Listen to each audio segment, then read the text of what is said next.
কইরা দিয়ে গেল। কি তোমরে ভাই, সবই কথা। খালাম্মা সত্যি কইতাছে, মেজো ভাবি খালাম্মারে অনেক বকাবকি করছে। এ বকাবকি করছে, এমনি বকাবকি করছে। আমার ঠকানো হয়েছে, আমার খুব ভাবে ঠকানো হয়েছে। তুই ওদের বিয়ের উপলক্ষে তোর একটা গলা হার দিব। হ্যাঁ, হ্যালো বন্ধুরা, কি অবস্থা সবাই, কেমন আছো? আশা করি সবাই অনেকটাই ভালো আছে, আমিও অনেকটাই ভালো আছি। সত্যের মৃত্যু নেই 44 নম্বর পর্বে ঘটতে যাচ্ছে অনেক ভয়ঙ্কর এক ঘটনা। মাঝ রাতে দেখা করতে আসবে রাফিয়া এবং সাগর, আর ঠিক এক সময় তখন সালাউদ্দিনের বাবা দেখে ফেলবে। বন্ধুরা, ভিডিও শুরু করার আগে ছোট্ট একটা অনুরোধ, আপনারা যদি সত্যের মৃত্যু নেই নাটকের আগামী আপডেট এর ধামাকা টুইস্ট সবার আগে দেখতে চান, তাহলে আমাদের চ্যানেলটি এখনই সাবস্ক্রাইব করে দিয়ে রাখেন।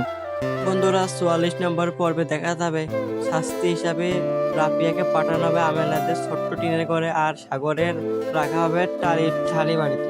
তো বন্ধুরা, সত্যের মৃত্যু নেই নাটকটি আসবে আগামী 16 মে রোজ শনিবার দুপুর 3টায় ইগল রামার সিরিজ ইউটিউব চ্যানেলে আপলোড করা হবে। তো তখন আপনারা সবাই ভালো থাকবেন।